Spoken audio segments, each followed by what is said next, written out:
Merkel Media.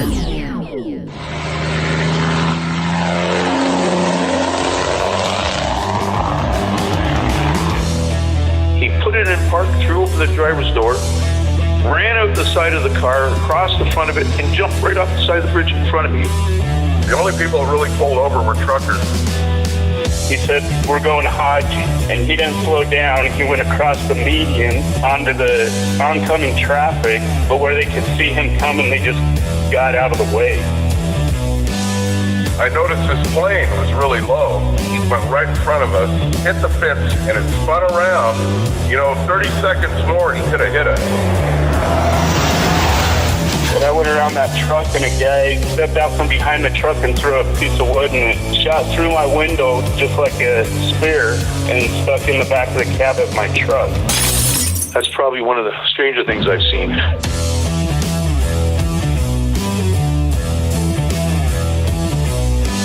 Welcome to the show, everybody. You're listening to Hammer Lane Legends. I'm your host, Tony Merkel. And I am Brian Merkel. We're really glad that you're here. If you have a crazy and wild experience you want to share with us from the road, go ahead and shoot us an email. Our email address is hllpodcast@protonmail.com. That's hllpodcast@protonmail.com.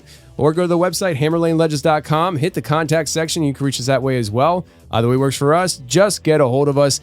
Dad, we got that voicemail line. You know what to do next. I do know what to do next. You give us a call. So I'm going to tell you what you should do next. You give us a call at 515-585-MERK. That's 515-585-6375. If you've got a short story you want to share, 5 minutes, 10 minutes, that's good. Give us a call. Leave a message. Give us your story. If it's anything longer than that, freaking A, get a hold of the show. Just freaking email us. Do it. All right, listen, friends, we also offer emergency preparedness food. Preparewithhll.com. That's preparewithhll.com. There you can get yourself emergency supply food and survival gear. The food will last you up to 25 years on the shelf, and I am dead serious when I say this. If you have not started preparing you and your family for the emergency, for a time of shortage, you need to do that now. You don't need to do it. Prepare with HLL if you don't want to. If you don't want to use our site, you don't have to. But I am telling you, you have to start preparing you and your family for serious shortages. The trucking industry is 80,000 drivers short.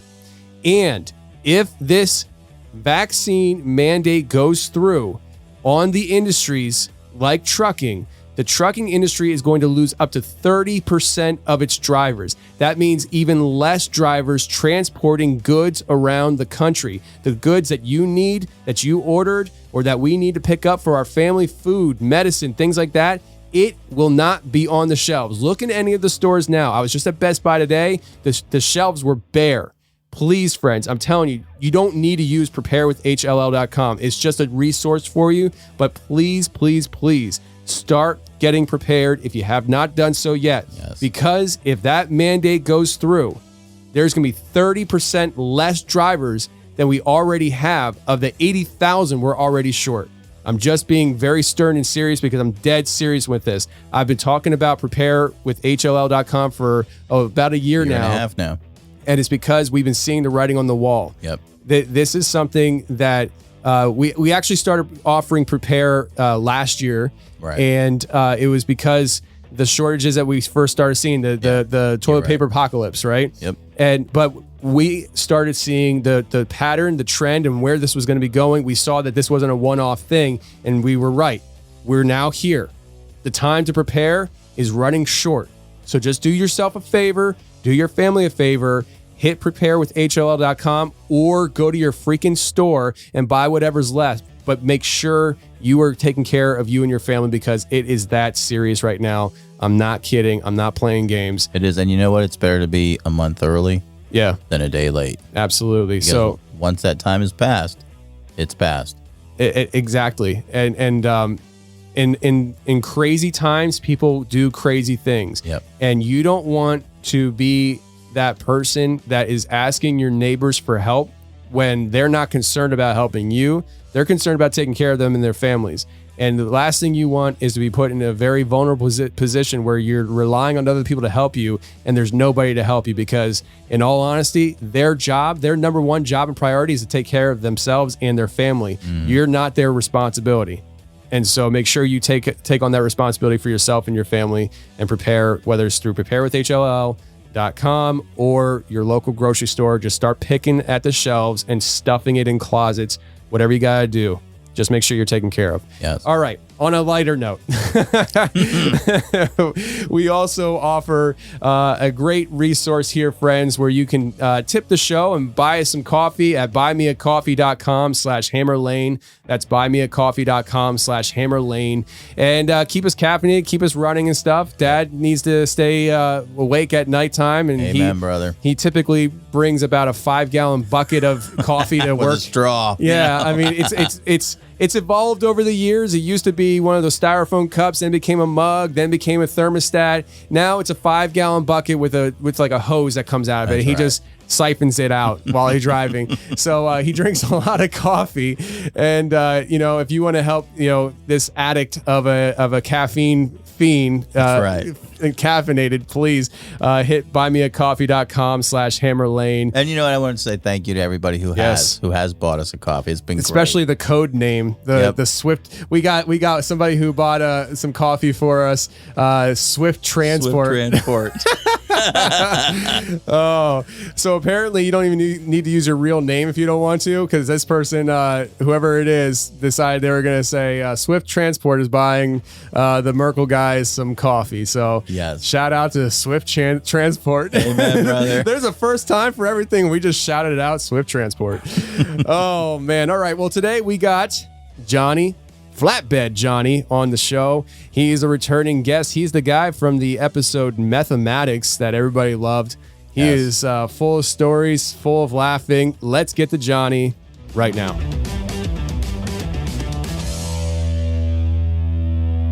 All right, today we got Johnny on the show. Johnny, how you doing, man? Hey, Flatbed Johnny, back in the studio. It's like when Carson invites you to sit down on the couch or something like that. Yes, it is. Oh, man. No, I guess I should have said Flatbed Johnny to start it out, but That's all right. yeah, it's we got ourselves a returning guest. Everybody freaking loved Methematics. Oh, that was hilarious. Oh, my word. It was one of my favorite podcasts. Yeah, that was a fun one.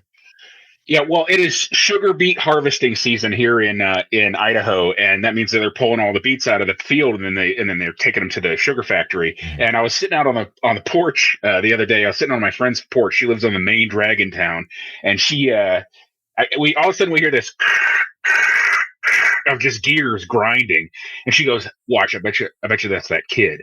And this beat truck comes by, and there's a 12-year-old kid driving this semi. It's like a dump truck, Here's this 12-year-old kid just grinding his gears down the main drag, and they must have taken him out of school because the school bus came the other way. He stood up in that seat, grabbed that chain, he was like, "Bye-bye!" honking at the school bus.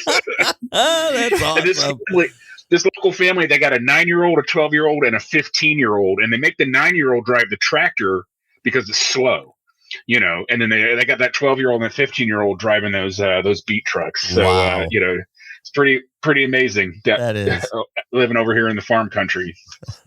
Yeah, That is me. It sounds Oh, my like a word. journey. And that's the thing. I mean, the kids, they start driving these things at young ages, Yes, they and they're just learning as they go and having some fun. I mean, Hey, like I said, it can't be worse than some of these guys out here who don't know what the heck they're doing or don't care or whatever, got maybe they're that just right. idiots. I never, you think you couldn't be too stupid to drive a truck, but man, some Oh, people yeah. drive every time. Trust me, you But can't. anyway, I wanted to say something to defend my flatbed brethren that I forgot to mention last time. This is this thing about how flatbedders cannot back up, and I want to say like why that is. It's because we never back into a dock. We are getting loaded from the side. that's what the loads are. They're loads Right. that have to be loaded from the side. And so like I can't drive a curtain van either because some of my loads are long. Mhm. They're like beams and they overhang. So that's why it's a flatbed load. And so that's why flatbedders are so bad at backing up. We're never backing into docks. We're never backing around corners. We pull in, they load us from the side, we get out, tie it down, and then we go. And that's why you always see them at the truck stops, myself included, taking 3, 4, 5 chances to get back in that spot. And plus, I drive a maxi single. It's got 14 wheels on it. Right. It's got 4 axles. That thing don't turn with crap. You got to get out, lift 2 of the axles up, and then you'll be able to get it around the curve. Put flat spots on your tires and stuff like that. But I just want to defend the flatbedders out there. We are the best, of course, the best kind of driver. Of course. Not as crazy as the bull hauler, not as stupid as the door swinger, but it's true. We cannot back up. Let's just do a little trash talking. There you go. Just roll it all into one. I don't remember ever hearing that flatbedders are bad at backing up. So you just outed yourself. Well, but you know what? You go on like the trucker subreddit on Reddit, and you'll see everybody's always making these jokes about how flatbedders can't back up. I was just gonna say, Tony, Tony's a city guy. He never had to freaking go to a truck stop. You know what I'm saying? That's true. So he never watched a flatbedder try and back in. Oh. The only time I went to go to a truck stop is like if I needed just to make up just take some extra time. I'd pull off to the side there, read a book. I'm just kidding. I don't read. I was gonna say, what are you talking about? Read. Before I started driving truck, I thought, oh man, the worst thing in the world must be a truck stop shower. But then when you've been on the road all week and you pull in there, you get that shower, you walk in there and it's like, it's just like, it's so wonderful. And I've done it where you rent the shower, $12, just to be able to drop a deuce in peace. You know what I'm saying? Hey, ain't nothing wrong with that at all. It's worth the $12 to me. Yes, it's worth the $12. Sometimes, yes, sir. Yes. Some of these bathrooms. I mean, we got truck stops at least out here west. They got the little like swinging doors from a cowboy bar on the stall. So every guy's coming in there is looking everybody in the eyes. If you're looking for a place to go. That's like creepy, isn't it? Yeah. That look babies get when they're pooping in their diaper. It's like, yeah, I can't do it. I can't make it work. Yep. But anyway, but good defense of flatbedders. That's fine. That's fantastic. Good job. Hey, it was good. Hey, and it's funny. One of the stories that we mentioned last time was a belly fry story, right? And it ties into the fact that there are no skinny flatbedders. You have to have some weight on you because you got to pull down that bar to get those straps to tighten up, right? If you weigh 120 pounds, you're not going to be strong enough or heavy enough. It doesn't matter. You can do a pull up on that bar. It's not going to come down and ratchet that strap down tight. That's why we all look like big guys. You have to be big. Yes. And you're throwing timbers up there and stuff like that. You're pulling tarps or whatever. It's just, it'll be a harder job to do if you were a little person. So we tend to be big. We tend to have a little bit of gut on us, real strong in the arms, but we tend to be fat, right? So I'm not the skinniest guy in the world. I'm in my mid to high 250s with possible gusts up to 60, 65. You know what I'm saying? But I looked over one time, when you're in the truck, you look at the other direction, you can see into the other semis. I looked over and I saw this guy who must have been like a 600-pounder. I mean, he was a big boy, and he was driving with his shirt off, and he was so fat that he had enough room on his belly to dump an entire extra large McDonald's fries out onto his belly. No way. Wow. And he had taken his little solar plexus and he had filled it with ketchup. And he is sitting there going down the road, and he's taking those fries and he's dipping them in the ketchup on his belly and eating them one by. I was just like, yeah. It was the grossest thing. And people are always like, "Hey man, you see any boobies out there on the road? You see anybody, playing with themselves?" Like, no, man, it's even worse. I look over, I see a guy, he's eating pizza, but he's got dentures, and he takes out his dentures and he's licking the chewed up pizza off his dentures. Like, I'm not seeing no boobies. I'm seeing a big fat guy eating fries off his own belly fries, picking the hairs out of his teeth. It was so gross. And imagine how greasy you would be afterwards, Oh, my word. Now, at home, I've got my dog to come over and lick that stuff off my belly, But, in the truck, I can't, I can't. That would just be disgusting. But, I mean, I don't know. people can be pretty disgusting. I can't imagine what the inside of some of these trucks look like. Oh my word. You got that right. Yeah. It's crazy. Yeah. We I think used to have a coworker named Porno Bob, man. I wouldn't want to go in his truck with a black light. I wouldn't want to go in his truck. No way. At all. Black light or At all. nothing. I don't want to search nothing out, dude. Yeah, catch that gonorrhea syphilis. You heard about that stuff, right? Yeah. So I'm Flatbed Johnny. They called him Porno Bob. So I don't know where he got that. Yeah, where he got his nickname by that. Yeah. Just look underneath the seat. No, thank you. There was an incredible story I heard about specifically about mining that I wanted to tell because I forgot it last time, and it was about the time that one of these mines bought one of those Australian road trains. You know what I'm talking about? It's like got 8 trailers or something like that. It's a huge train of trucks, and they've got a pusher engine in there somewhere. They've got big Dayton wheels, 100 wheels or whatever. Well, this thing had all position pintle hitches that would rotate to take advantage of the fact that the ground wasn't always level.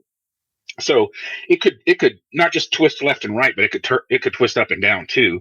And the guy went to the ore loaders where they're digging it out of the mine, and he loaded up each trailer with ore. And then he goes over the hill, down around, and sometimes it's about 30 miles, or whatever, where they're doing the haul. And he gets to the refinery.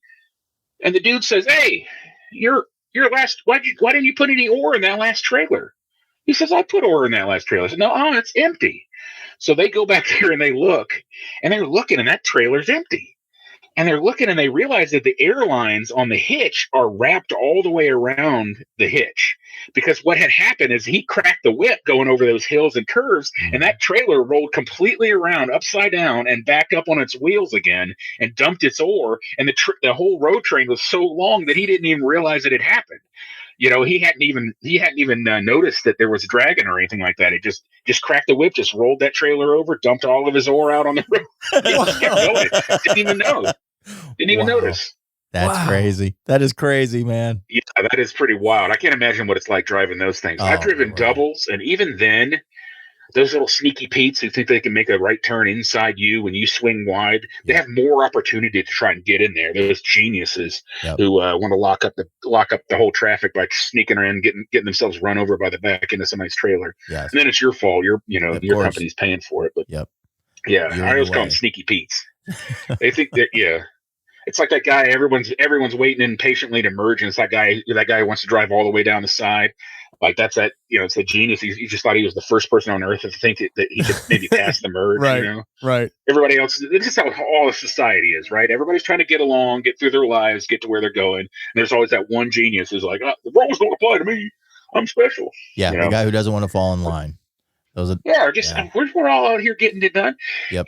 Every time I go to a dock and there's some king of the tiny kingdom, big fish in a little pond, and that's their domain, and they want to be a jerk about it. It's like, man, I'm trying to do your job. You're trying to do my job. They don't pay me enough to get upset about this. Right. You're going to yell and scream and spit. I don't make enough money to care.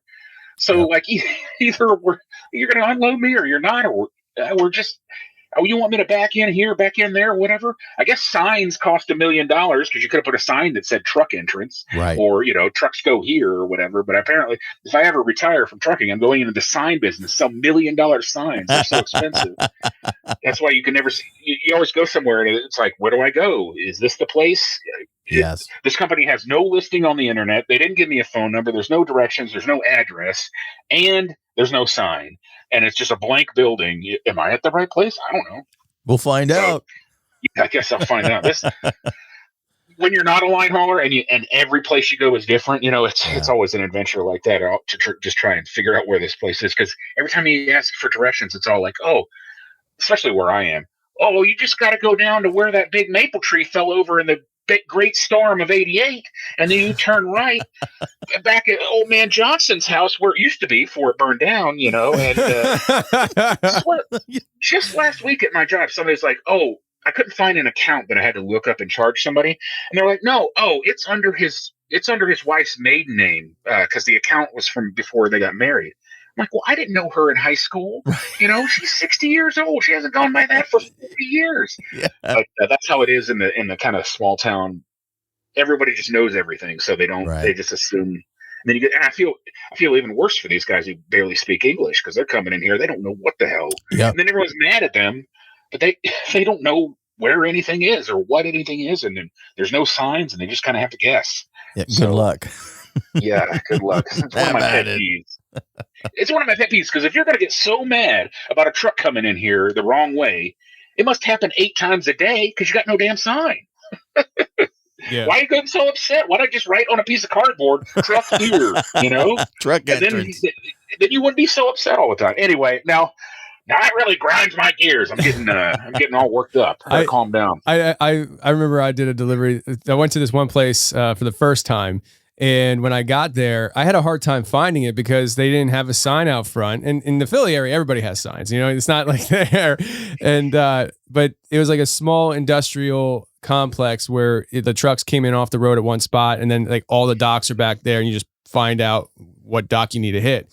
And this place didn't have an updated sign. It was the old building. So I finally found it. I back in, I'm going in, I'm talking to the guys.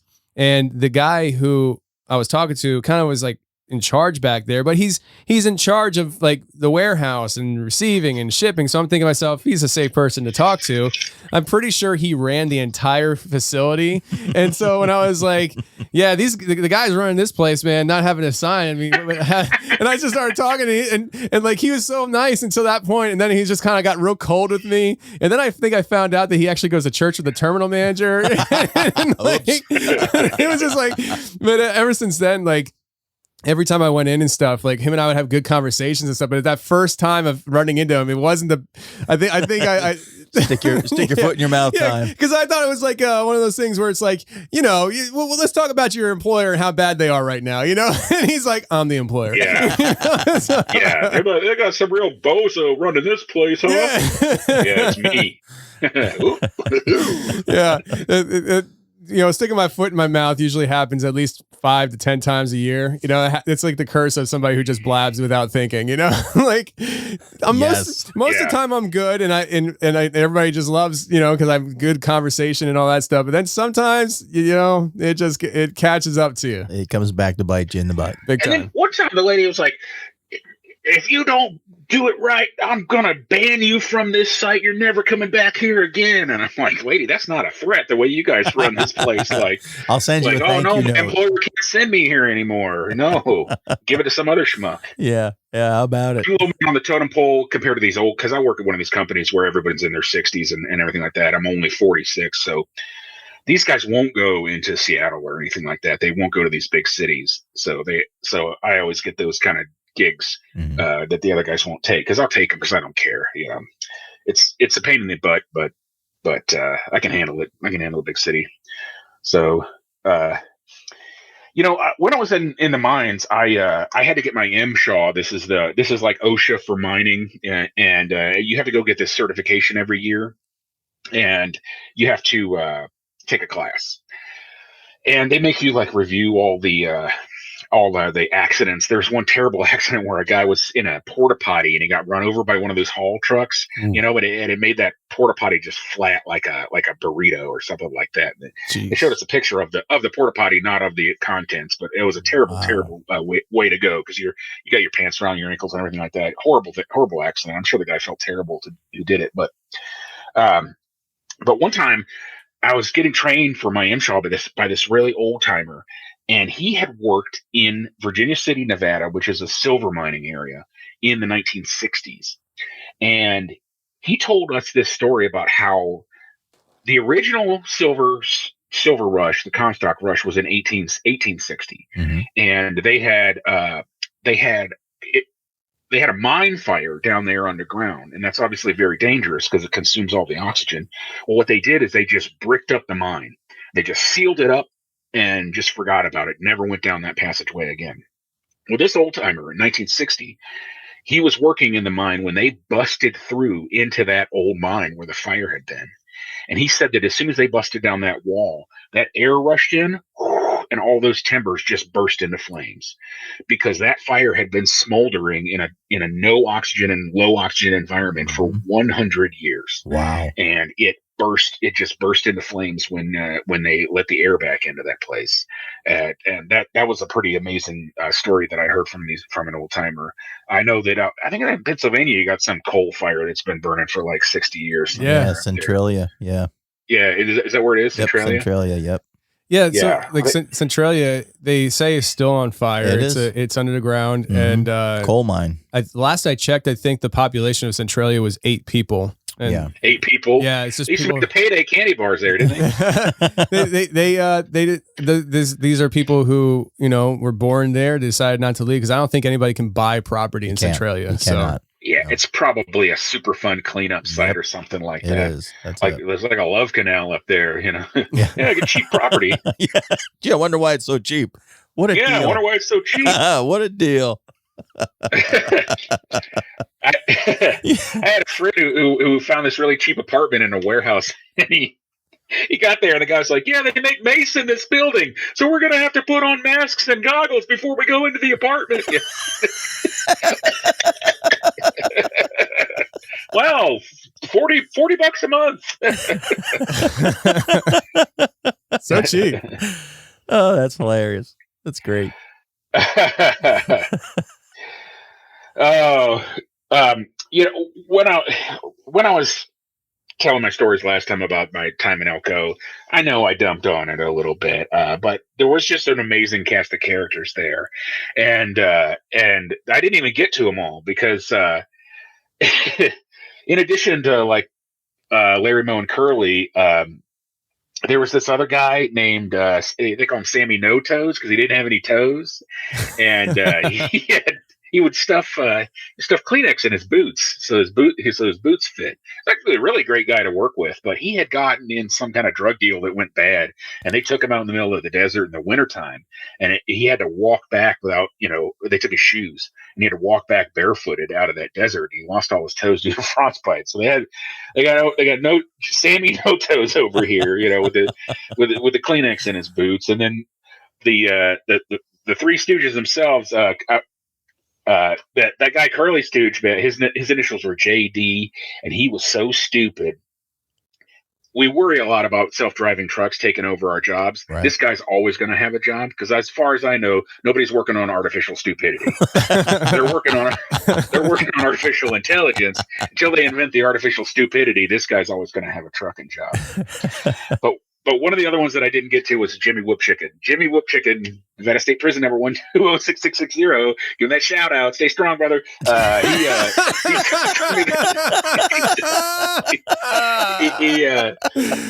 Next time you steal a paint gun from work to buy meth, you got to flip that meth so you can get that thing out of hock, or else they're going to find out about it. If you smoke that meth, then you're not going to be able to get your paint gun back from work. Back from the pawn shop. But anyway, he told me this story. I wasn't used to these meth amphibians, man. They are crazy. They live in a different world, and they're always doing all kinds of wacky schemes or whatever. But he told me this story about when he was stealing meth, and he said that he had this lady who would come over his next door neighbor. She would come over, and every day she would buy a little bit of meth, and she would put it in a piece of toilet paper. She would roll it up and she would swallow it, and that's how she got high every day. And who knows why she did that? I don't know anything about this, but he said that one day he didn't have any meth to sell, and she comes over and she's begging for her meth, and he notices that one of his roommates had broken a lava lamp recently, and he notices that lava. That it's like wax. It's a wax product inside that, and he noticed it was like sparkly and white and kind of shiny. So he's like, he's a crooked guy. He's a meth dealer after all. So I'll just sell her a little bit of that lava lamp wax, and she'll never know the difference, So he sells her this lava lamp wax. She eats it. She comes back the next day. She's like, "Oh, that was the best stuff you ever gave me, man. I got so high." She's like, "Give me some more of that." So he sold her this entire lava lamp worth of wax, and she's just getting high. Whoa. And when he ran out of the lava lamp, he started selling her meth again. She started complaining. She's like, "This stuff isn't as good as the stuff before, man. I wish I had some of that stuff before. That was the fire." What the heck? What the heck is in lava lamps? I don't know. I don't know what's in there. Wow. It seems like we might have ourselves another business plan here. I get in the lava lamp business is what I do. Well, these kids today with their Tide Pods and their milk crate challenges or whatever, it's only a matter of time before they're eating the lava lamps. Yeah. Well, now that you said it on the show, I think it's definitely a guaranteed thing. It's going to happen. Don't eat lava lamp. There was a guy who got killed trying to heat up a lava lamp on a stove because it exploded. So, it's a sealed glass thing. So don't mess around with lava lamps. They're very dangerous. Just stare at them. That's our PSA. Don't eat lava lamps. Yeah. Don't go and say, "Oh, Hammerlane Legends told me to eat a lava lamp." Right. You remember how when you were like a teenager, people were like, "Oh, if you smoke banana peels, you get real high or whatever." It's like, well, if it was good, people would be doing it. They're not doing it. So right. And bananas would be a lot more expensive. Hey, you got that? You got the stuff? You got the bananas? Yeah, man, I'll give you a discount on a bunch. You got that yellow good? You got that good. I got that Chiquita, man.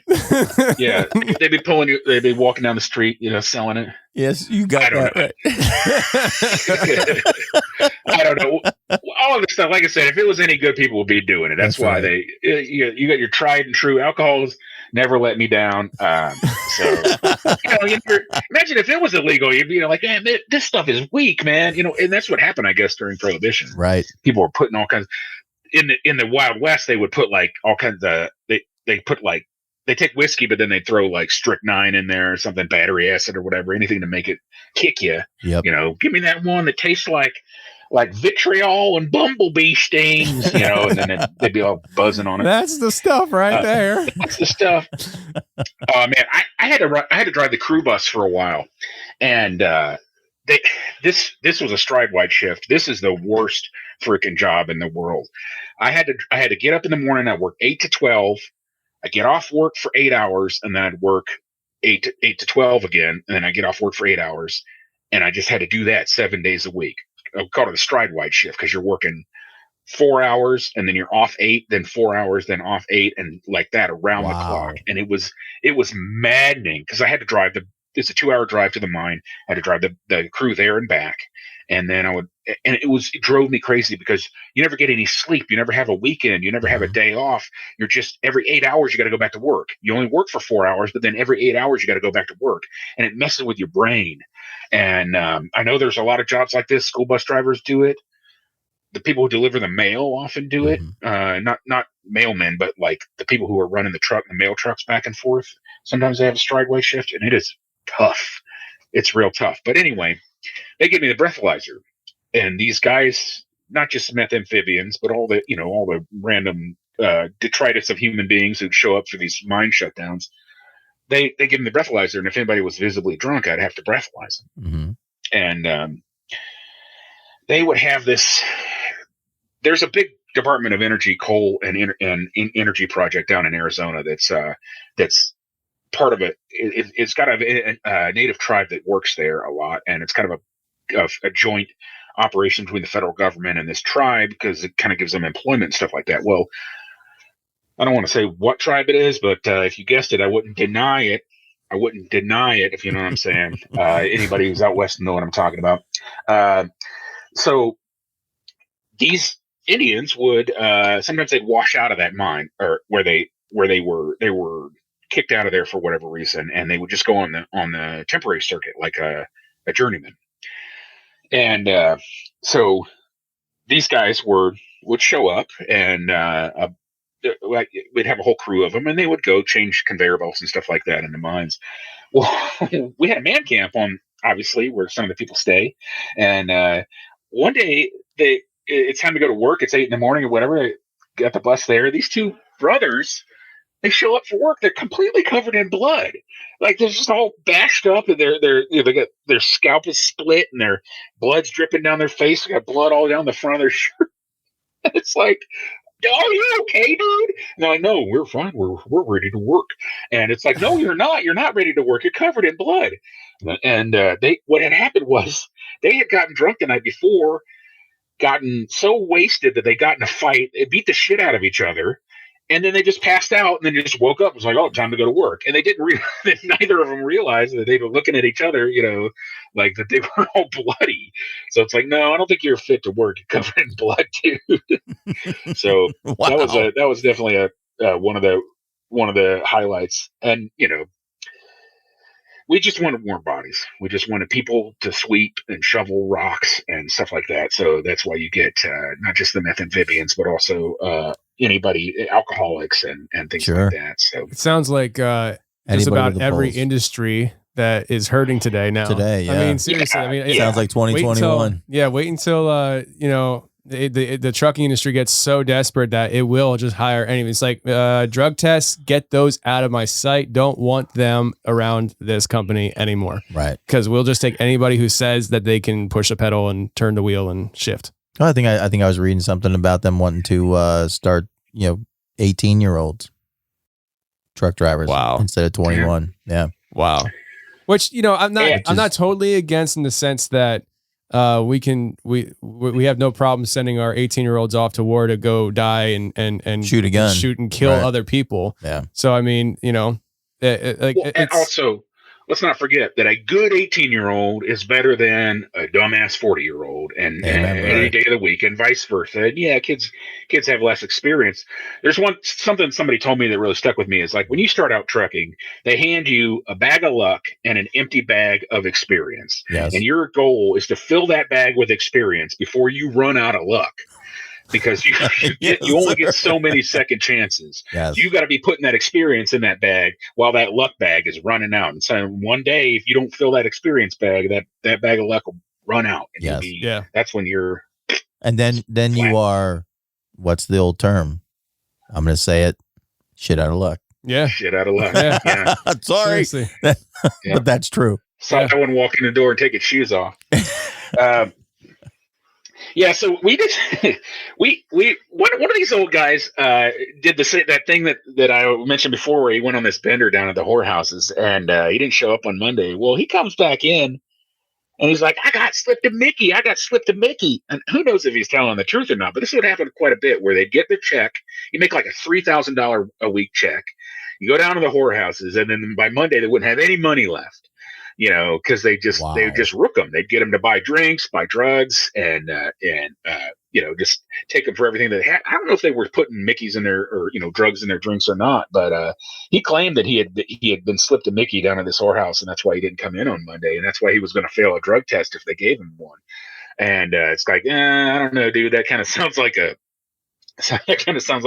you're making up an excuse in advance of when you're going to get caught. But but the funny thing about that guy, we would always put him on hole watch. This is this job that you put it's supposed to be a very important job where if somebody goes in a hole, you have to like stand there and make sure they don't die. And so he was always so useless and sleeping on the job that we just put him on, just make him sit there and he could pretend to do hole watch. And but the thing is, he had like 9 fingers. He was like missing one of his fingers, and he had gotten in a domestic violence dispute or had gotten accused of domestic violence of strangulation. It's a special charge in DV. And so he had gotten charged with this domestic violence of strangulation. Well, the evidence, the picture of the bruises on the woman's neck had 10 fingers because the woman had gotten together with her boyfriend or whatever and decided to frame him for strangulation, not realizing that he was missing one of his fingers. Wow. So the way he got off was that he only had 9 fingers, and he showed the judge. He's like, nope, like wasn't me, Wow. So yeah, I didn't know that was. You remember I was saying that we had that board, on high bail and everything. That was a pretty one. That guy walked though. It wasn't him. He got framed. Wow. So and Way proved it, missing a finger. But there was another guy who was like 20 years old, 6 foot tall, kind of a handsome guy, but he also went to go get a hooker. And I couldn't believe this because it's like George Costanza in parking. Why should I pay for parking if I just apply myself a little bit, I can get it for free. Right. And the same goes with a guy who's like 20 years old. Like, man, go to the bar, dance with some ladies, Right. buy a drink, Buy a drink or two. Be a nice guy. Clean your shirt. I mean, it's easy. You just have to put yourself out there. Don't go down to these whorehouses and pay for it. It's expensive too. I don't know how much it is, but it's pricey. And but anyway, he goes And he gets this prostitute, and she gives him this pill. She's like, "Here, take this pill. We'll have a good time." And, and whatever that pill was, he was like, he thought he was going to die. He was like, he's tripping out, and he stops the whole thing, and he goes and he calls 911. He gets an ambulance ride to the hospital and gets his stomach pumped. And it cost him that whole $3,000 check to get his stomach pumped in that ride to the hospital. Well, then he's like, I need to get a drug test to figure out what I took. The drug test comes up clean. It wasn't even, there wasn't even any of the regular drugs. Maybe it was that lava lamp. It was either that or a Viagra. Yeah. Maybe, I don't know. She just wanted to make sure she was going to have a good time. So this is what it is. It's just a cascade of bad ideas. Like, first of all, what are you doing in a whorehouse? You're 20 years old. Go to a bar, and then like, oh, you're going to take a random pill that somebody gives you, like a mystery pill. Like, I don't even know if I trust my wife with that. Then when it screws you up, then you're going to be like, oh, I'm experiencing the effects of a drug. I have to go to the hospital. And so, like, I was always shaking my head at that one. So did he get in trouble? Like, did he lose his job because he admitted that he had a drug in his system? No, because like I said, these guys, it was so hard to find warm bodies that it was just like, okay, dude, well, we'll just, keep him away from the equipment, like here, make him go sweep up or something like that. Yeah. So he didn't lose his job, but he did. We did kind of get a demotion down to a dangerous individual. But just think about that though. Think about the paycheck. $3,000. $3,000. Is that a week? Yeah. When we were doing the mine shutdowns, we were working straight 12s, 7 days a week. You generally come home with about $3,000 a week. Wow. And these guys would blow that money. They'd be gone by Monday. That's crazy. Holy cow. If you're 20 years old, you're stupid with your money. I can see it. A lot of these guys would go out and get truck loans. But man, you could just sock it away. You got no bills, right? Yeah. You're living with your parents. You got no kids to feed. You don't have a wife you have to worry about. Yeah. It's like, what? No. That's crazy. Because like, what is that? Like 160 grand a year or something like that? 52 times? No, you're not making that money the whole time, just during shutdown season. Oh, just during shutdown. That's big freaking money. Yeah. Like you could really, improve your life in a big way with that kind of paycheck. In a short amount of time. Yeah. Sure. Or what a lot of people do out here is they'll come and they'll work the sugar beet season. They'll work these 12-hour shifts around the clock. They'll make a big chunk of change, and then they'll just coast. You just take that money and just chill out, just sit around, take it easy for 6 months, and then maybe get some construction work or something like that, make a little chunk of change, and then just coast. That's why I always tell guys to get CDLs, because it's like, man, you say you don't want to be a trucker, but man, say you don't want to be a trucker, but you want $10,000, just go work the harvest. Right. Drive that beet truck around in the field. It's easy as hell. Mm-hmm. You don't have to be in traffic or anything like that. You're just going back and forth and get under the machine. The thing dumps it in there. You go back, just keep that in your pocket. And then you can have that money, that source of money, and then you take it easy. Don't be a trucker. Right. But we would always, we needed that driver so bad that we'd be like, look, we will let you use a company truck to test it. We will train you. We will pay your fees at the DMV. And then once you get the CDL, we'll give you a raise. And they'd be like, well, I don't make enough money, but I don't want to apply myself or work hard. That's unbelievable. It's like, dude, we're holding your hand on this whole thing. Yep. We're going to give you everything you need to get more money, and then we're going to give you a raise if you just do it. And they'd be like, I don't want to be a truck driver. Well, then you're going to be a broke ass, I guess. Yeah, exactly. Yeah. I didn't want to be a truck driver, but I got tired of being a broke ass. Right. I think probably more than 50% of the industry didn't grow up wanting to be truckers, But it's just like, at some point you're like, I hear you make good money. I think I'd enjoy at least driving a little bit. Let's give it a shot, Or at least I'd enjoy making more money. Yeah. And that's the thing. It's like, I don't want to be a truck driver. So what do you do for a living? Oh, I'm just working at, whatever. Like some I'm working at the local wood shop, just cutting boards that get turned into cabinets.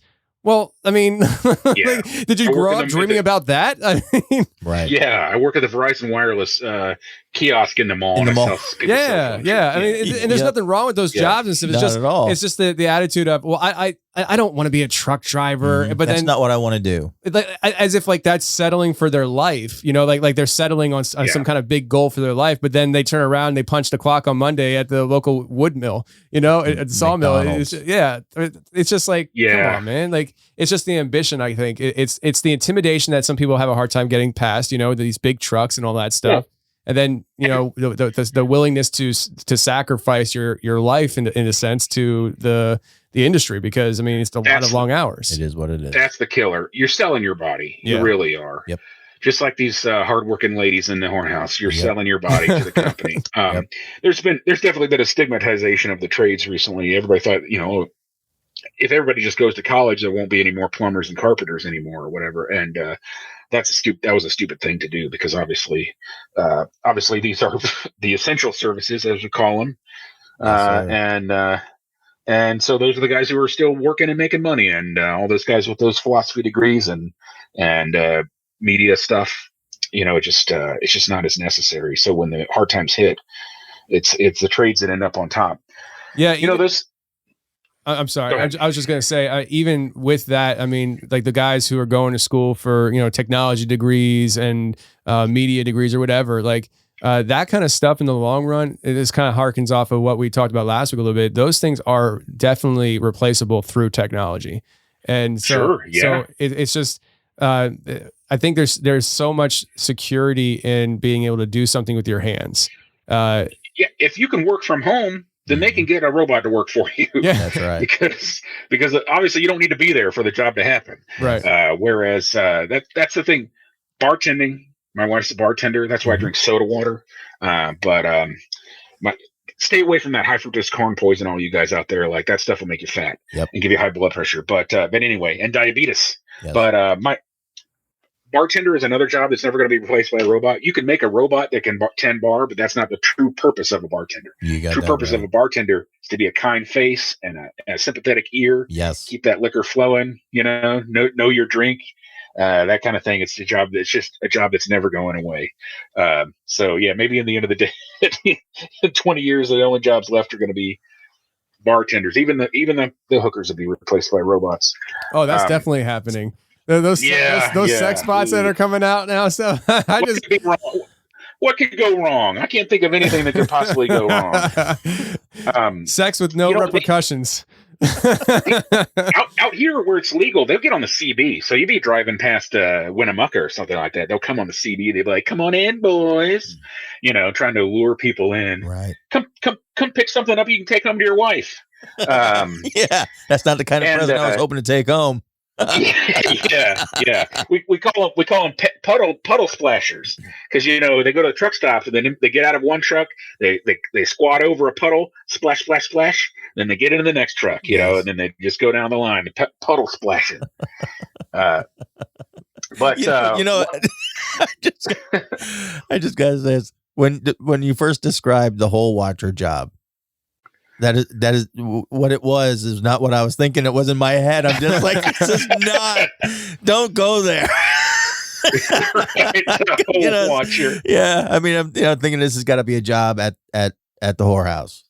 You know, Right. you know what I'm saying? It's just, I'm trying to be discreet, but that's what's running through my own head. I'm just like, God, where's this going? No, trust me, I'm not making it up. Hole watch is a legitimate job. It's an important job. I tried to take it seriously when I did it, but it's not what you think. You need to. I mean, that's the kind of job where you're paying attention to what somebody's doing, literally in a hole, and you're like, well, if they need me, I better be awake. Yeah. It's one of those things where it seems really stupid, and then people don't take it seriously, but it is actually very important. Like manscaping. Indeed, like Manscaping. Good segue, Dad. That's a good it's a good segue.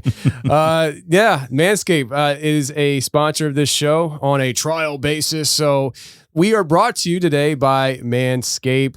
And what is Manscaped? It is a company that came out with some amazing trimmers that will change your life for the better. They started out with, the whole, lawnmower well, right now they just came out with the Lawnmower 4.0, which is like the new and improved trimmer for below the waist. Yeah. And that is a product that has been tweaked over the years, and it's just getting better and better as it goes. And I've been a customer of Manscaped for years now, and so I'm actually really excited that we're working with them. But also they have the Weed Whacker, which I demonstrated on last week's show on my nose. Yes, you did. And if you follow us on Instagram, you actually got to see the video of me trimming my nose too, which is awesome. Yeah, you know? That's what I've always used social media to see. Right. I mean, social media is a lot of things these days, That's and true. you know, watching people shave themselves is one of them, I guess. So, but yeah, they have the Weed Whacker, and I'll tell you, listen, once you hit a certain age, you need to be able to trim the hair in certain areas that just weren't a problem when you were younger. Just never had before. Yeah, it wasn't a problem. Yeah. And I started noticing over the last, I'd say, I don't know, 5 years or so, that I had an issue with wiry hair growing out of my ears. Welcome to the club.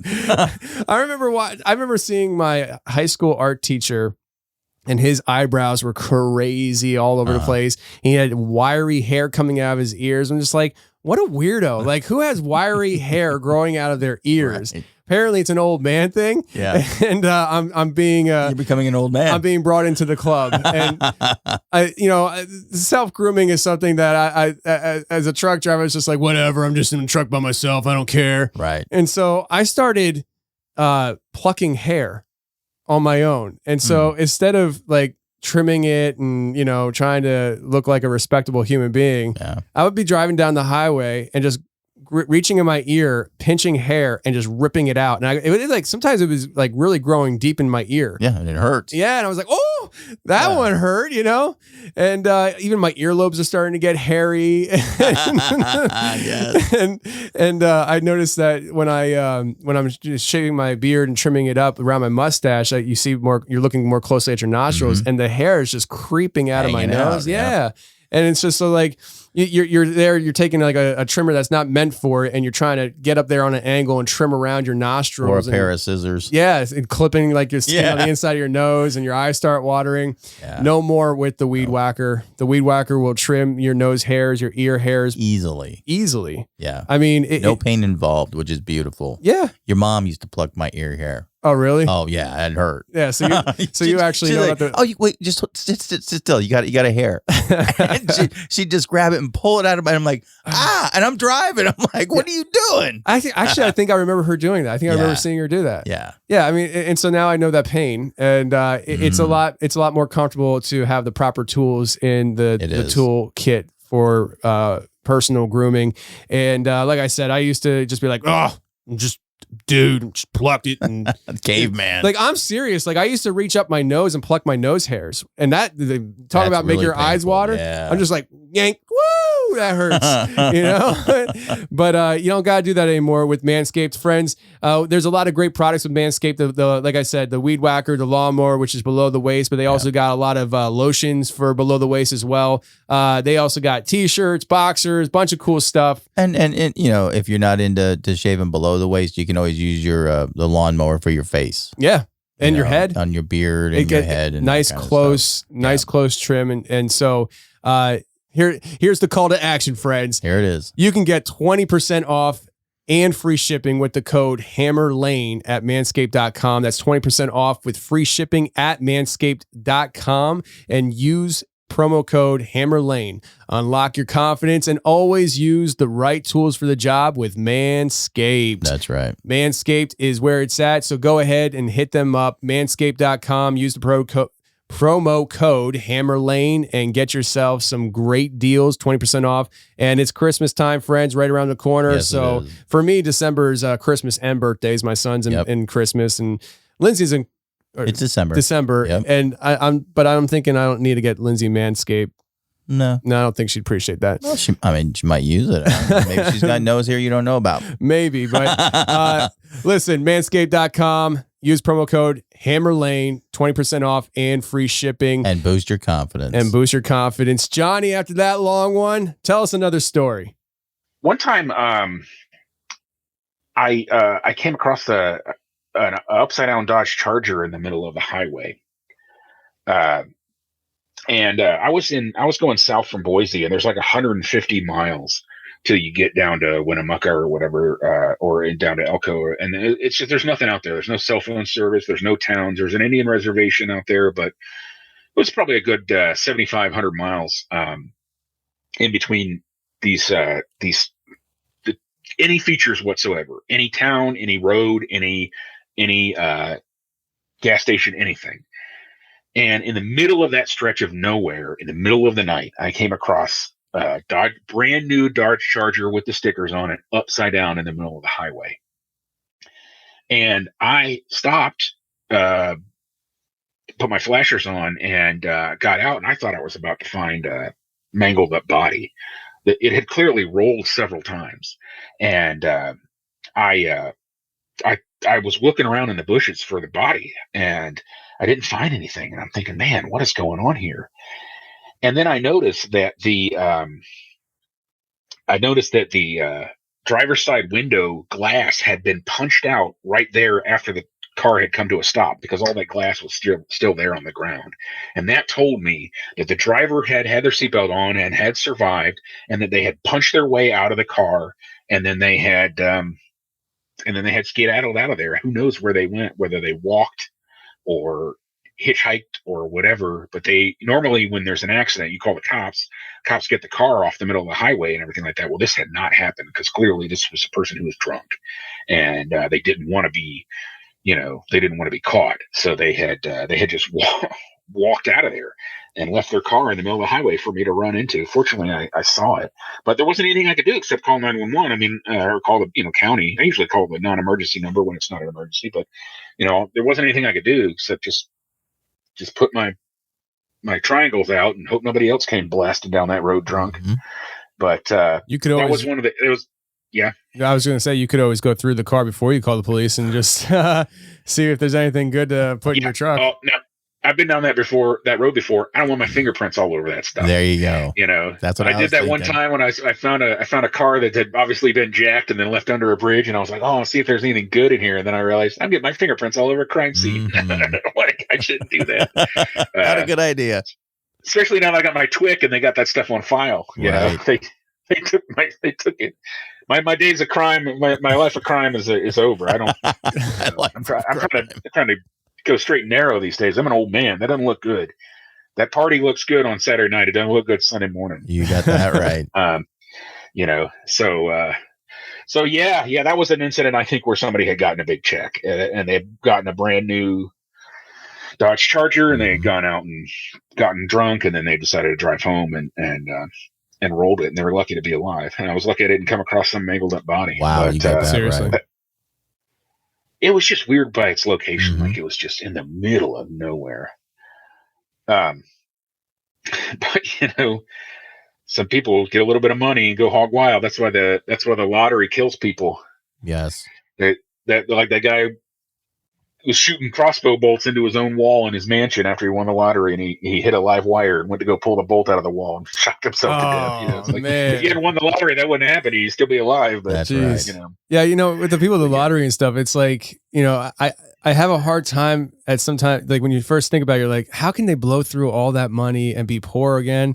And then you just start thinking about times that maybe you got a bonus check and it didn't last as long as you thought it would last, because you're like, oh, let me get this, that, and the other. Just imagine that times a billion. And it's just like, you feel like you're on top of the world because you have an endless supply of money, but without the comprehension that, no, it's not endless if you blow through it. Yeah, it's still a finite amount. Yeah.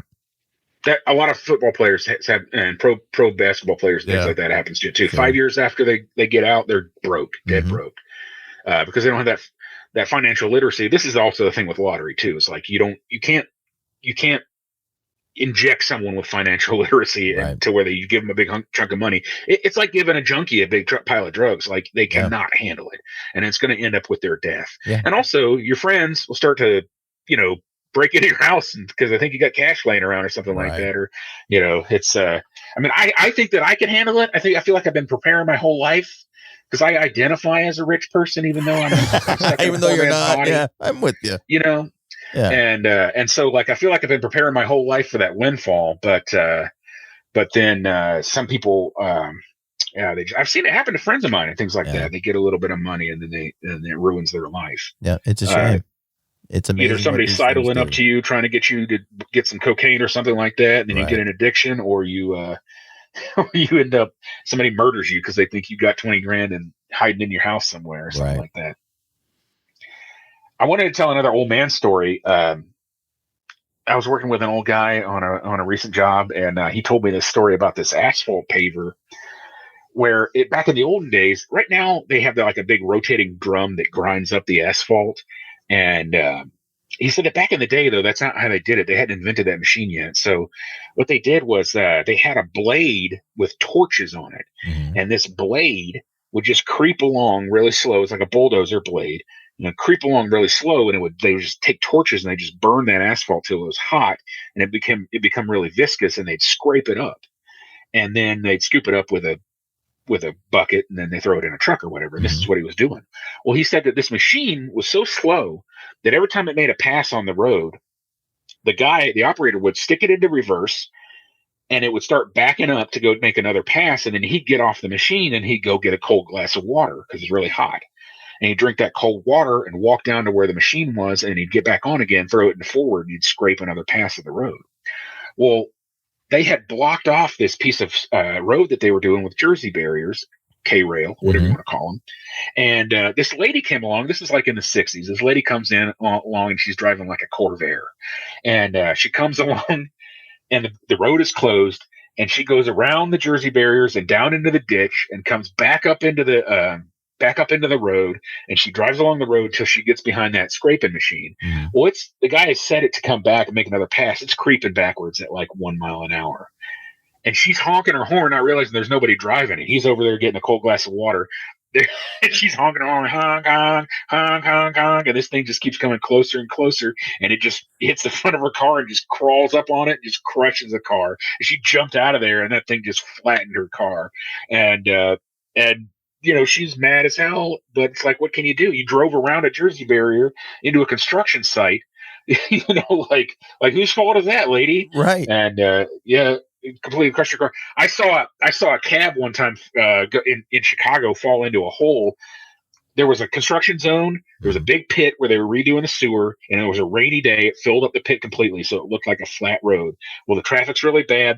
This cab driver thinks he's going to take a shortcut. He cuts through the construction zone, and he hit what he thought was a puddle. It turned out to be a 6-foot pit, and he drove his cab down in that hole. Same sort of thing. Don't drive in construction zones. Right. There's always a reason that cone is there. It's you don't know for a reason. Yeah. Yeah, you don't know if there's a hole, if there's rebar, like you don't know. But he found out too. We are safe because we know there's a system of rules that means that the road is going to be this wide, and the curve is going to be this sharp, and the speed limit's going to be appropriate for the road. These are all a system of rules that have been put in place. Once it's a construction zone, those rules are no longer in place. That's right. It's blocked off from traffic, so there might be a bulldozer there, or there might be a pit or spikes or something like that. So it's very, very dangerous to do that. But see, people do it all the time when there's traffic. They'll cut into the construction zone and zip out. Man, you're crazy, man. You're going to end up with a bolt in your tire or a big worse. Piece of concrete or something like that. Rebarb going up through the floor. Exactly. Yeah. Through your legs, all that. Yeah. It can do you see that party recently where that guy got impaled driving around a festival where he ran over a tree branch, and the branch came up through the floor of his Jeep?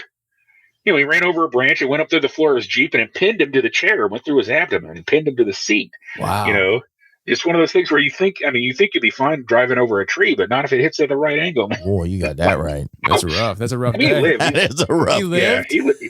Yeah, he lived, yeah. But they had to they had to come in there with chainsaws, cut both halves of the tree off, so they could take him to the hospital and then get it out. Wow. Oh, my word. Yeah. Look that one up. It was recent news.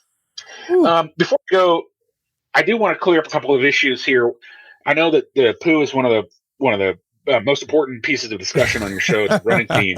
When I was in trucking school, they taught us that if you are in your truck and you have to poop in a bag, you tie that bag off and you're driving down the road. If you're going to throw it out the window, you got to throw it hard enough to clear that stack, because there's that hot muffler sitting right there. Yes. And if that plastic bag hits that muffler, it's going to melt on there and it's going to be cooking right there.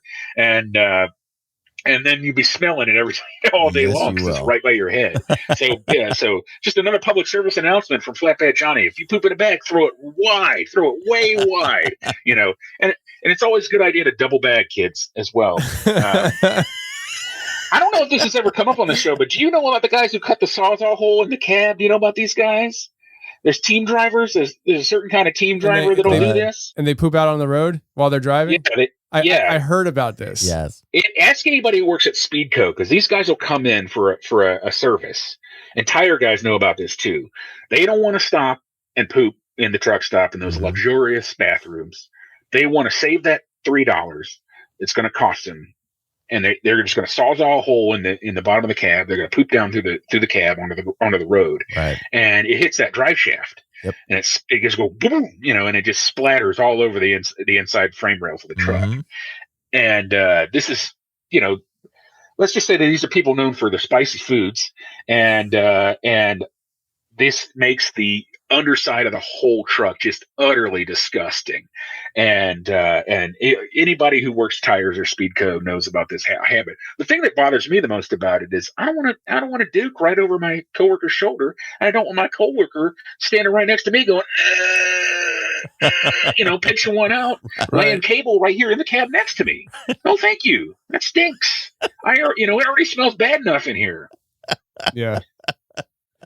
Yeah, it's crazy, but people do. Yes, People do all kinds of crazy things like that. Yep. That's the industry, right? Yeah. And the other thing too is that there was a discussion about sitting bitch in a car, and I wanted to clear something up.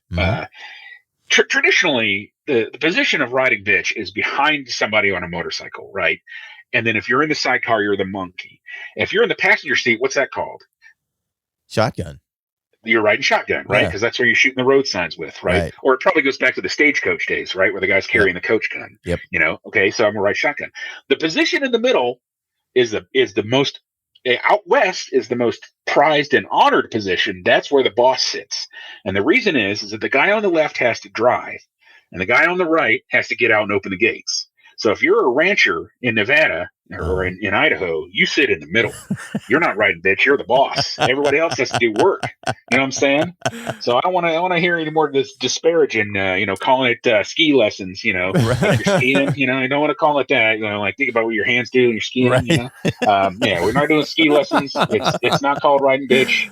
It's a position of honor. It's a fantastic. Yeah, some Texan came up here and he said, he saw my little spread out here, my little 8 acres. He said, this is all the property you got. He says, in Texas, I get in my truck, I can drive all day and never reach into my property. I said, yeah, I used to have a pickup like that too.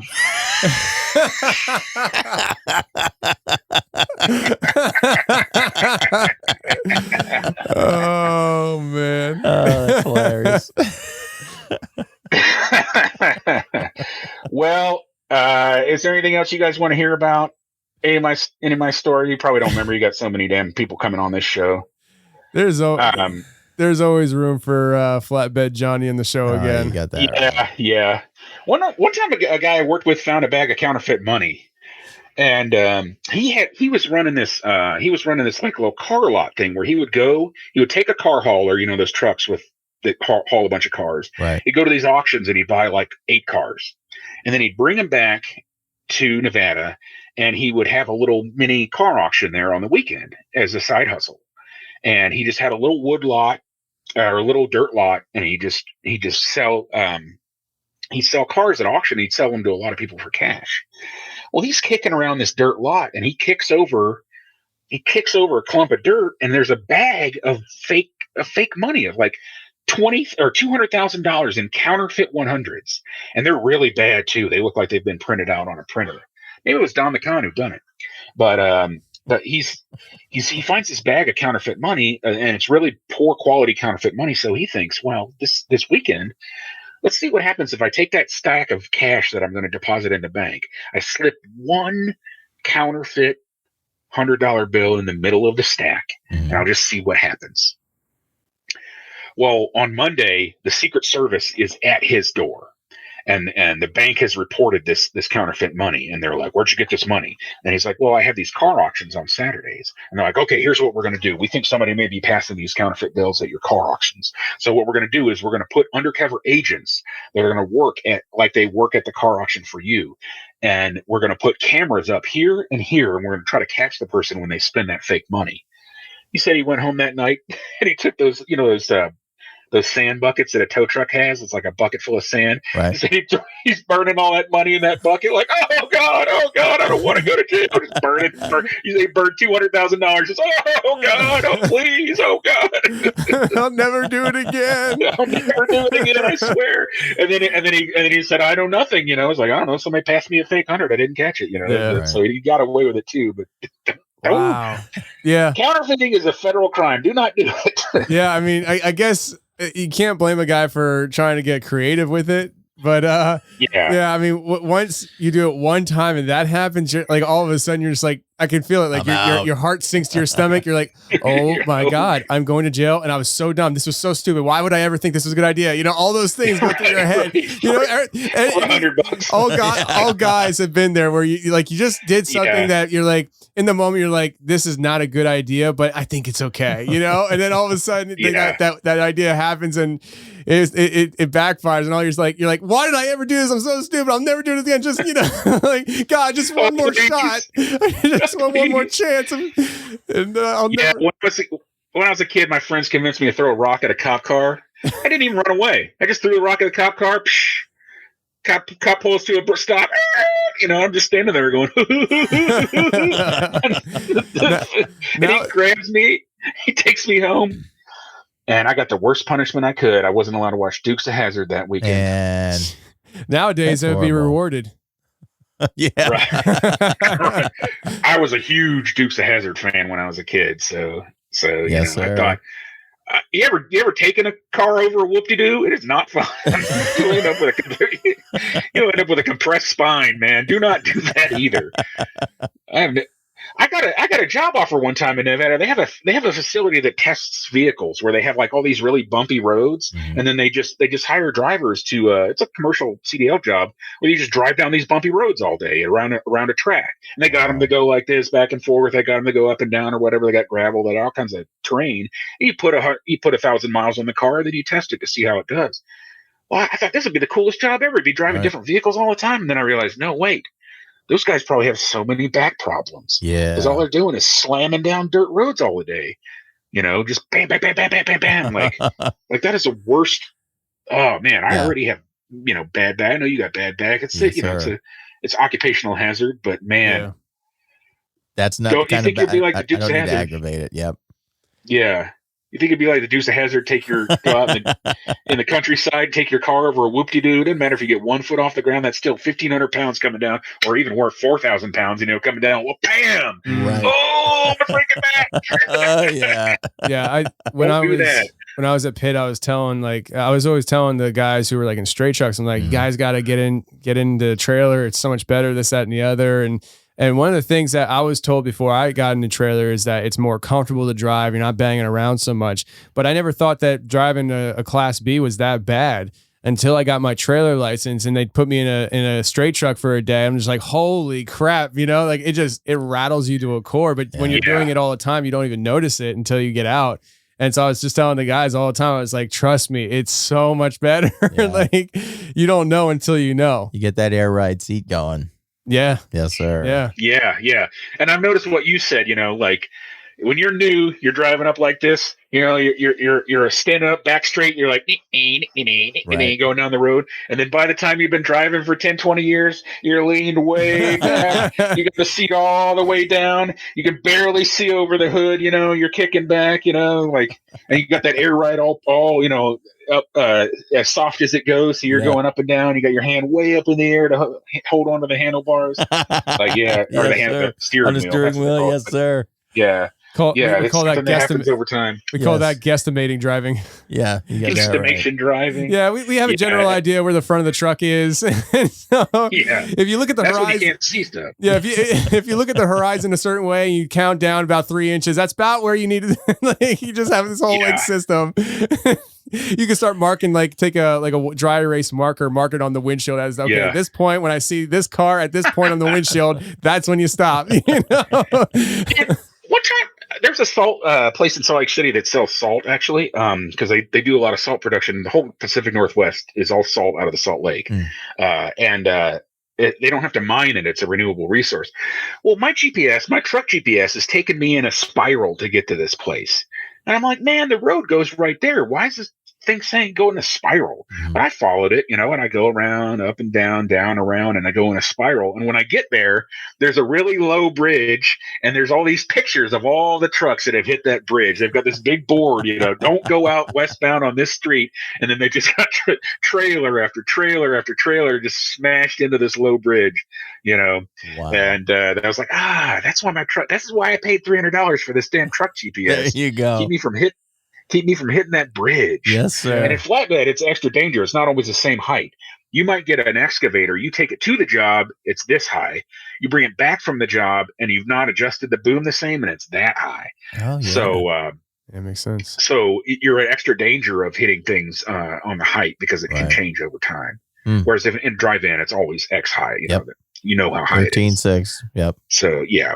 So there's an excellent, I'm sure many of your listeners have heard of their excellent website, 11foot8.com. Yes. People who hit low bridges. I love that. Yes. Because it's a good daily reminder of why I should look out for height limits. Yeah, I found that website, I think, before I even got hired at Pitt, Ohio. That's an old website. It's been around for a long time, and that bridge. Oh, and they're still hitting that. They raised that bridge. They're still hitting it. Yeah. Once a month. Big signs. You are going to hit the bridge. You are going to hit the bridge. People still hit it all the time. Right.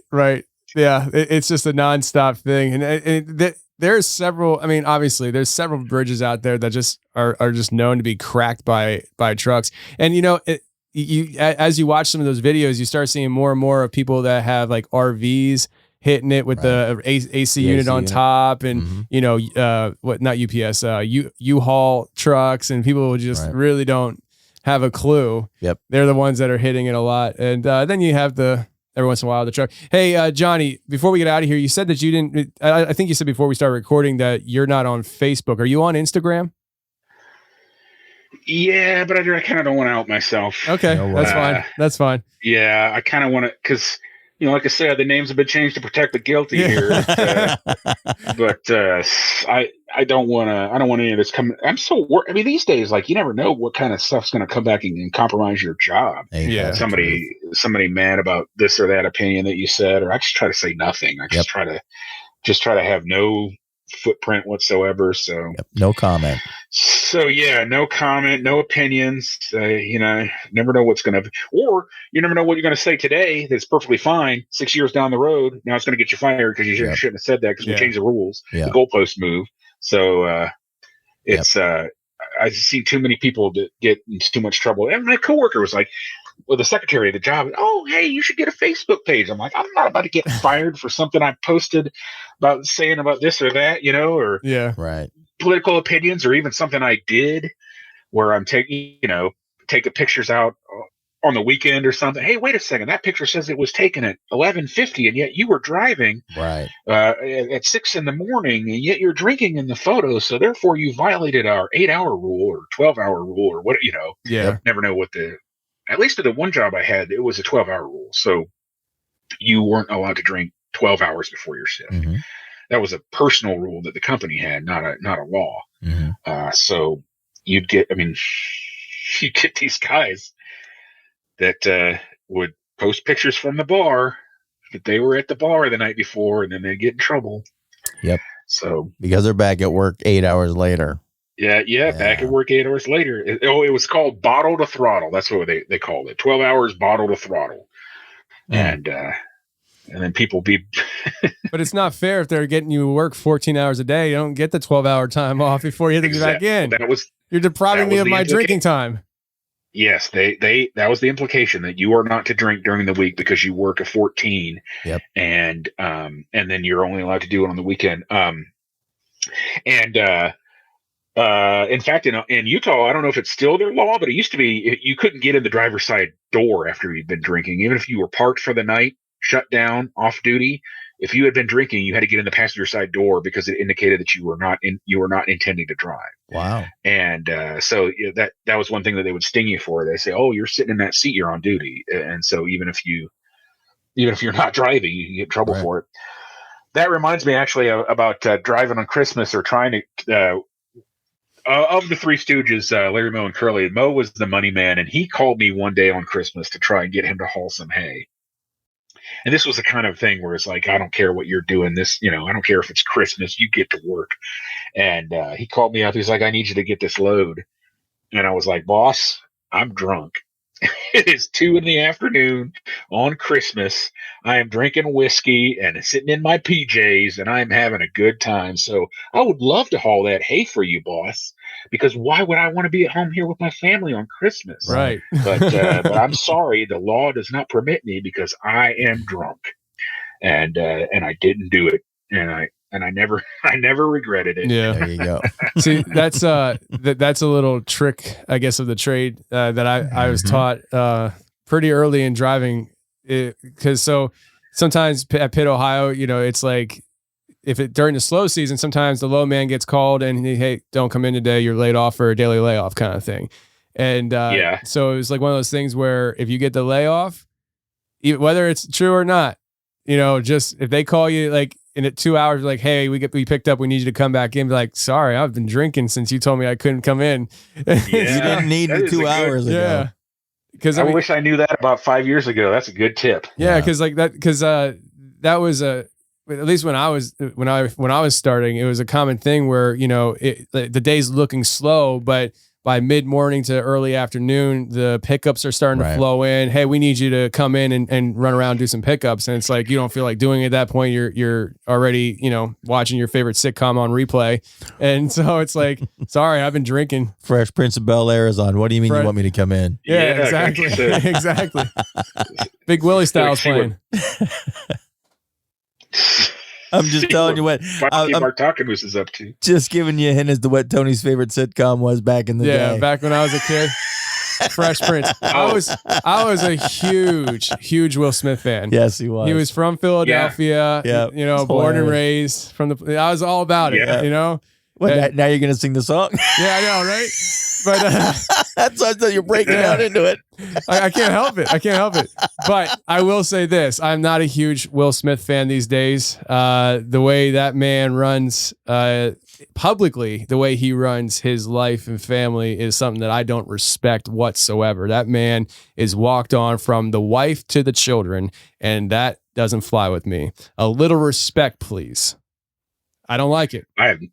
I have no idea what you're talking about. I don't follow celebrity gossip. Just trust me. Like I don't either. But like this dude went from like the guy of the guy, like he was on another level 20 years ago to now where he is just walked all over by his family. His own wife will tell him how she's still in love with her dead boyfriend Tupac, and he should just be okay with that.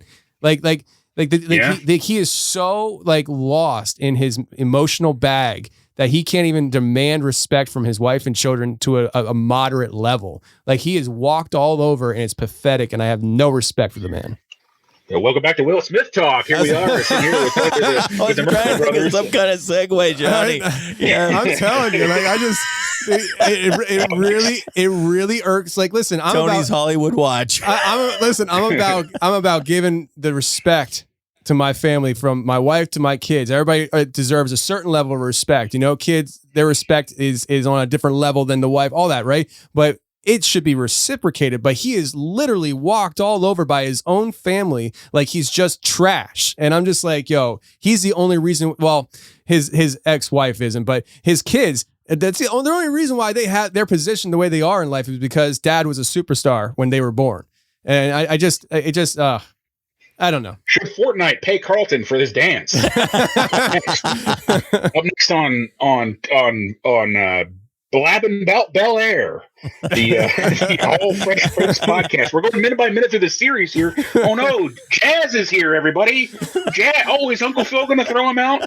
Man, I love that stuff. I love that stuff too, man. I was a little white kid walking around in Ohio, listening to my, listen. I think I can beat Mike Tyson, like listening to my headphones with my Will Smith on. It was safe rap.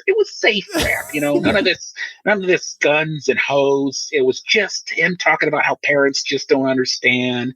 And that was me, man. Now rap isn't even rap. They call it mumble rap. Like it's literally these kids. They don't even know. They don't have a clear thought in their brain to be able to relate to anybody in the world. So it's just mumbling. And then there's a whole generation of children out there that identify with it because they have no thoughts either. And so there's like, yeah, I kind of like this mumbling nonsense because none of us have any thoughts. Got all his tattoos on the face, look like I fell asleep at a party. Right, exactly. I'm like, wouldn't that become cool? Because when we were growing up, it was like that was a sign that you got played. These kids today with their Tide Pods, whippersnappers, every sound like one a couple of old guys complaining about this generation. I'm telling you, this generation with their self-driving cars, they don't even know how to shift. Hey, you watch it with the self-driving car talk. I know. Yeah. Well. Yeah. Look, guys. The industry is safe as long as I'm going to be in it. If I'm still driving 25 years from now, then put a gun in my mouth because I hope not to do it forever. I hope to be out of here before the robot cars come along. Well, it's the robot car, and I like it, but man, yeah, the robot cars are here, man. You're just waiting. Like the robot trucks, they're right around the corner. Yeah. But we'll save that conversation for when Uncle Phil comes back to the studio. Here you go again. Mamas, don't let your babies grow up to be truckers. Amen, brother. Right on, right on. They'll have big old guts, and they'll be all blind in the left eye from the wind blowing on it, drying that eyeball out, and deaf in both ears. Deaf in the left ear. I got all these liver spots on my left arm from hanging it out the window. That's right. Farmer got a bad back. Yeah, yes, sir. I ordered a new spine, but they said it was on back order. Yeah. It's still in the LA docks. I'm waiting for Tony to get it. I thought it was fine. It's on back order. Oh yeah, I was on a different. Oh yeah. Oh, he's got it. Come on, man. Oh, that was funny. I was thinking the back order as in, yeah, the backlog of all the ships hanging out. Yeah. Yeah. Oh well. Yeah. When your back hurts, it hurts. Yep. Well, boys, I think it's been fun. I think it's been fun. A blast. Johnny, it's been good having you back on, brother. Yeah, no, it's great. It's great. always a blast. And I'm just going to keep on rolling down the road, just keeping my my nose between the ditches and the smokies on my britches, as they There say. you go. And, That's it. and keep the hammer down, in the hammer lane, and the rubber side down, the chrome shiny side up. And Yes, sir. I'll be out there doing it, man. Maybe I'll see you. Maybe I'll pass you on the highway. That'd be cool. Throwing my poop bag out the window, trying to clear Just throwing that it stack. wide. Throwing it wide. What? We had a driver make a little pee funnel in his car in his truck. He had a little pee funnel. It went down, and it was fine until the mechanics were working under the truck, and I'm like, man, what is this tube that's brushing my face, man? Keeps getting in my face. Like, what is this tube? Oh, and they followed it all the way up. It was his piss funnel that he made. Get creative. Yeah. Oh yeah. It's just as easy to pull over and stop and go. No. You gotta save time. No. Save time and money. If I don't have enough time to go. We had a guy get in a cab over with a sleeper, and he put a waterbed in there, a waterbed mattress. Wow. And he didn't tell the shop about this. So he gets it in for the service. It's got that waterbed in the back. They cranked that cab forward, and that mattress came out the windshield. It came down like boom. And the mechanic said he thought it was the blob coming after him. And all of a sudden, it just this huge rubber blob just came out the windshield, smashed it, came after him, chasing him through the shop. Wow. You know, and that was the end of that guy. Yes, it was.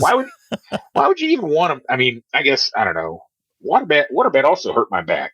I guess that was really popular back in the day or whatever. But I don't know why you would have that in a truck. Yeah, I don't know if anybody even thinks about getting a waterbed these days. I don't know. With all the new types of mattresses and everything, the Tempur-Pedics and the all that crap. Sleep numbers and all that stuff. Yeah. That is one thing. My company, the one thing they really do, they give you a nice mattress. Yeah. They don't skimp on that stuff. You're not sitting in there slipping on a little yoga mat or nothing like that. Right. Nice mattress. That's fantastic. But that's important. Make sure you get your rest. Yeah. Yeah, when you're sleeping in your truck. I just want to say it out here, come out publicly. I'm on the CPAP, man, and I love it. Yep. I love my CPAP machine. They got me. They made me get it for my CDL, for my medical, and it changed my life. Yeah. If you're afraid of making changes like that, old guys, fat guys like me, get the CPAP, man. Right. Or try it out. Get sleep tested. It is worth it. Really? Changed my life. I stay away through movies now. I haven't seen the end of a movie in 10 years. Right. You know what I'm saying? I fall asleep. And this is a danger with guys with apnea. They get tired on the road. Now I get a good solid night's sleep. I started dreaming again.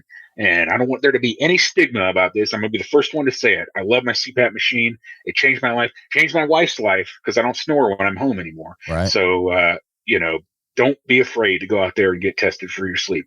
Yes, Wow. Be sure to spay and neuter your animals, folks. And don't eat the lava lamp wax, and don't make any counterfeit money, and throw your poop bag wide. We want to have positive messages. We've got a whole list of PSAs today. Yeah. PSAs with Flatbed Johnny. If you go to a town with only 2 barbers, pick the one with the worst haircut. Amen, brother. You didn't get it? No.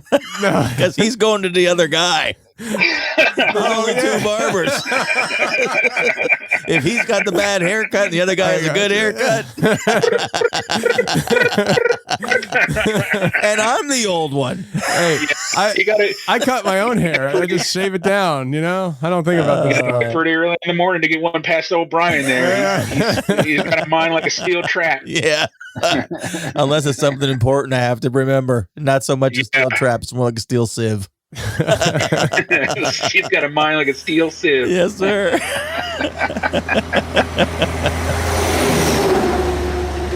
Well, that's the show, everybody. Thank you for joining us here on Hammer Lane Legends. And if you did like the show, Tony, tell them what they can do. They can share the freaking show anywhere and everywhere. We don't care where you share the show. Just share the freaking show if you enjoyed it.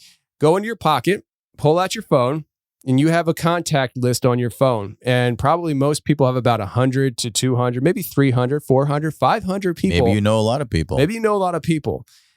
All those people on that phone have ears. And yes, they do. I would be willing to bet at least 95% of those ears work just fine. And so just take the link and text it to people. Text it, don't even text it to people that you like. Everybody has people on your phone that you just don't like. Well, you don't even really know that well. Yeah, that you don't know well, that you're never going to really talk to again. So if you don't want to share it with like your grandmother or which I don't know why you your cousin, I don't know why, but if you're self-conscious about these things, some people get a little self-conscious about sharing things like, oh, I like this, but I don't know if anybody else will like it. Oh, and you psych yourself out, you silliness. Just share it with complete strangers on your phone, people that you can't stand or you haven't talked to in years, and just text it to them. They don't even have you have their number, they don't have your number. Just text it to them, and why don't you piss a lot of people off with Hammer Lane? They might actually find it really fun and enjoyable and be thankful, and maybe you'll start a friendship between you and that person. Yeah. We need to come up with some kind of like bumper sticker, and then just like for people just to take and just put it on random people's cars. Just start violating people's cars with Hammer Lane stickers. Yeah, and we actually have the Hammer Lane stickers on the website, pitlegends.com/gear. We offer the logo in sticker form. And just, buy maybe 5 to 10 of those and just start slapping on the back of people's bumpers when they're in Walmart. And, find the trashiest car in the parking lot and slap the sticker on that because it will only make it look better. Yeah, it's a beautiful thought. It's a beautiful thought. Yeah. So, we're just brainstorming out loud at how you can share the show. I'm sure you guys got great ideas, maybe some better ideas than what I just offered, but I think these are fantastic ideas. They're different. Yeah, start a trend, making the world look better by putting bumper stickers on people's trashy vehicles and share the show on your phone, texting with people that you never talked to before or you haven't talked to in years. Text it to your bosses, your ex-lovers, all of them. So anyways. Yeah. Big shout out to some of the guys that listen at work. They've been sharing the show. Yeah. They've been doing that. They've been sharing the show with everybody. Yeah. And I appreciate that. It's really cool. The Pit Boys, man. Yes, sir. Dude. All that being said, keep the hammer down. In the hammer lane. See ya. Bye.